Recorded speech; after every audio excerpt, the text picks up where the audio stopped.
Salve amantes de la historia, bienvenidos a una nueva entrega de Cliófilos, un paseo por la historia. Ya estamos de regreso con otra entrega de Roma Incógnita, la sección de nuestro colaborador Federico Romero. Imagino que estaréis listos para daros un paseo por la antigua Roma para conocer alguno de los episodios menos tratados por las fuentes y que estamos seguros de que os sorprenderán. Así que, ya que vamos a caminar un buen rato, ya sabéis lo que toca, calzaos las caligae y acompañadnos.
Antes de la historia.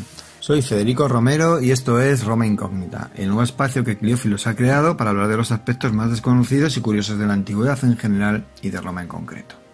Bueno, ¿de qué vamos a hablar hoy? Hoy vamos a hablar de una época que todos los historiadores coinciden en resaltar como la época dorada del Imperio Romano. Es la época de los antoninos. Es la época en la que nombres tan brillantes como Trajano, Adriano o Marco Aurelio iluminan el periodo más brillante, de común acuerdo con casi todos los historiadores, tanto las fuentes clásicas como los actuales, que tuvo el Imperio Romano.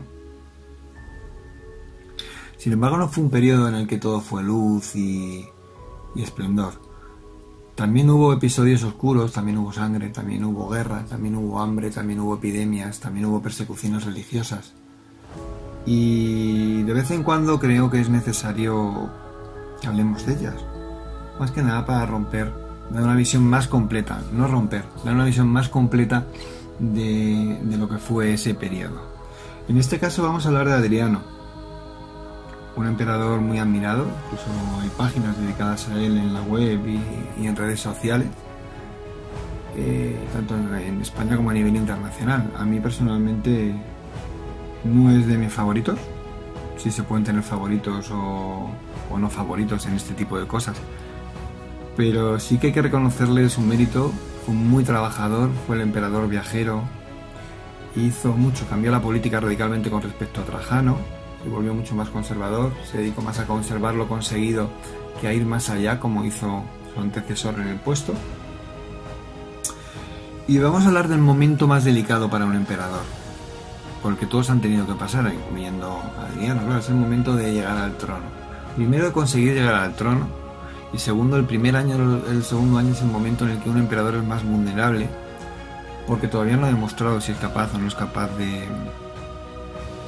poder y desarrollar una labor de gobierno eficaz para su pueblo y para las élites que le apoyen y para el ejército. Es un momento muy delicado en el que muchos emperadores, entre ellos Adriano, no dudaron en tomar las medidas que ellos consideraron necesarias para asentarse en el puesto. Así que bueno, con esta leve introducción y sin más vamos a pasar a hablar del suceso en concreto, del advenimiento de Adriano al trono y de la sangre que costó. Publio Helio Adriano accede al trono en el 117 después de Cristo como sucesor natural de Trajano, muerto a causa de las dolencias contraídas en la campaña persa. Se dice que pudo llegar a ser una especie de apoplejía que le dejó muy tocado y que acabó haciendo que la campaña persa pues no llegara al destino que él quería, cuando realmente estaba siendo exitosa. No llega a Roma vivo. En fin, la simpatía, aunque siempre a cierta distancia, que en vida demostró el difunto emperador y el apoyo del ejército y de la viuda de Trajano, Plotina, le garantizaron el puesto, pero no la simpatía de todos. La personalidad de Adriano, mucho más culto que Trajano, y amante de las artes y sobre todo del mundo griego, era más complicada que la del emperador anterior. Algunas personas de mucho poder eran francamente hostiles. De hecho, le tenían el mote del pequeño griego, con cierto aire despectivo. Antes de la muerte de Trajano, se había generado múltiples antipatías en la corte, y en ese núcleo de personas será donde surja la conspiración contra el recién nombrado y todavía vulnerable Adriano, que sin embargo actuará, a mi manera de ver, con mucha inteligencia ante esta situación. Os cuento. Aparentemente, el objetivo de la conspiración era acabar con la vida de Adriano. Los conspiradores tenían pensado hacerlo durante una cacería, ya que Adriano era muy amante de la caza, era su deporte favorito. Las carreras del circo o el anfiteatro, pues bueno, le gustaban, pero no en la misma medida en la que disfrutaba cazando. Pero bueno, en fin, seguimos con la historia.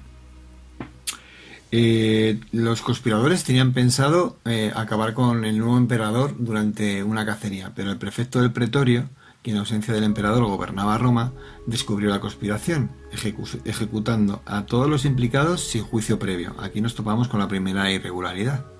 Adriano, que estaba fuera de la capital, se declarará siempre ajeno a estas muertes, y a su vuelta a la ciudad eterna destituirá al prefecto, declarándose firme en su intención de no ejecutar nunca a un senador sin juicio previo. Esto, unido al perdón de los impuestos a los itálicos, a los acostumbrados donativos a las legiones y al pueblo de Roma, y al aumento de la munificencia a los huérfanos y a los cambios efectuados en las fronteras, asegurarán su continuidad en el trono. Hasta aquí solo estamos ante la escueta narración de los hechos históricos, pero vamos a profundizar más en ellos para encontrar las causas que provocan las dudas de muchos autores sobre la justicia de estas ejecuciones y si realmente estamos ante una conspiración en toda regla o simplemente fue una limpieza de posibles rivales políticos a la grandeza de Adriano. Vamos a analizar un poquito los hechos. ¿Quiénes eran los supuestos conjurados? Vamos uno a uno. El primero de ellos es Cornelio Palma. Era el famoso vencedor de los árabes en tiempos de Trajano. No se conoce el motivo del por qué cayó en desgracia ante el emperador. Cornelio lo achacó siempre a la antipatía que Adriano le profesaba. Es posible que a veces la simple antipatía personal que se tiene hacia una persona provoquen cosas así.